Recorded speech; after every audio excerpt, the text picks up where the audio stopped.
पाहू शकता हे एका जाळीमध्ये मी काढून घेतली आहे। हिरवी आपली भाजी आहे तशी आहे। याच्यावर थोडंसं गार पाणी ओतायचं आहे आपल्याला, म्हणजे भाजी आपली गार होईल व हिरवीगार तशीच राहील। हे गार पाणी ओतून झालं की हे अशी पिळून घ्यायची।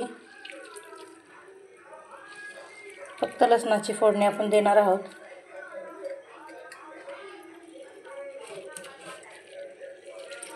हे पहा, या पद्धतीने आपल्याला ही भाजीतलं पूर्ण पाणी काढून घ्यायचं आहे।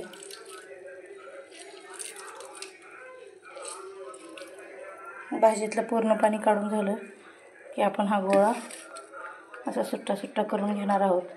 म्हणजे ह्याला मीठ, हळद, लसूण हळद नाही, मीठ, लसूण, शेंगदाण्याचं कूट लागेल भाजीला। म्हणून ही भाजी अशी सुट्टी सुट्टी करून घ्यायची आहे। तयारी करून घेतली आहे मी। हे बघा, हे वेगवेगळं करून घेतलं आहे भाजी आपण पिळून घेतली होती म्हणून। व थोडीशी मिरची चिरून घेतली आहे। आमच्यात खूप भाजी तिखट खात नाहीत म्हणून थोडीशीच मिरची चिरून घेतली आहे। थोडासा लसूण जास्त घ्यायचा आहे आपल्याला, थोडासा लसूण ठेचून घेतला आहे।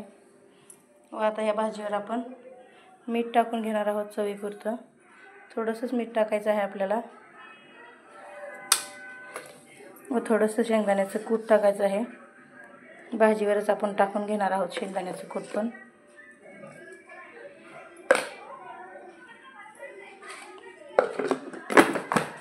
हे करून घ्यायचं आहे मिक्स। एक साईडला कढई गरम करायला ठेवली आहे, त्यात आता तेल ओतून घ्यायचं आहे। थोडंसं तेल ह्या भाजीला मेथीच्या भाजीपेक्षा जास्त लागतं म्हणून 1-1.5 चमचा मी तेल ओतत आहे। तेल आपलं छान गरम झालं आहे, त्यात आपल्याला थोडासा लसूण टाकून घ्यायचा आहे।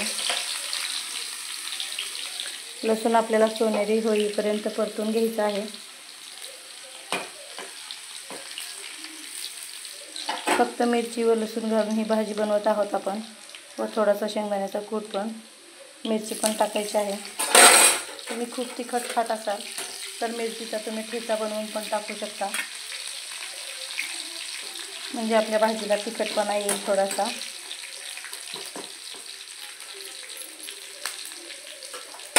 मिरची व लसूण आपला तळून झाला की आपण ही भाजी टाकून घेणार आहोत। त्यात पात्राची भाजी एकदम शरीरासाठी मस्त असते, तुम्ही नक्की करून बघा। चॅनलवर नवीन असाल तर सबस्क्राईब करा। लसणाची व फक्त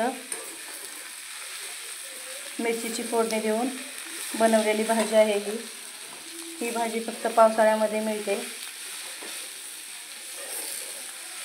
आम्ही इथं डोंगराळ भागामध्ये राहतो म्हणून इकडं ही भाजी असते, म्हणून हा व्हिडिओ केला आहे। आवडला तर नक्की सबस्क्राईब करा। बऱ्याच अशा डोंगरात भाज्या येतात त्या मी बनवून दाखवणार आहे। मी मागे शेंडवेल याची पण भाजी बनवली होती, पण ही पात्राची भाजी एकदम छान आहे शरीरासाठी।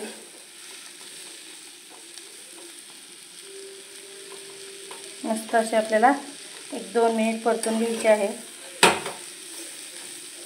तयार आहे आपली पात्राची भाजी। पात्राची भाजी व ज्वारीची भाकरी एकदम मस्त लागते। किंवा तुम्ही पात्राची भाजी, आमच्या इकडे नाचणी पिकते म्हणून आम्ही नाचणीच्या भाकरीबरोबर खातो ही पात्राची भाजी। आजचा व्हिडिओ कसा वाटला कमेंटमध्ये नक्की सांगा। तयार आहे आपली भाजी, पाहू शकता कसा एकदम मस्त कलर आला आहे हिरवागार, व खायला पण एकदम मस्त लागते।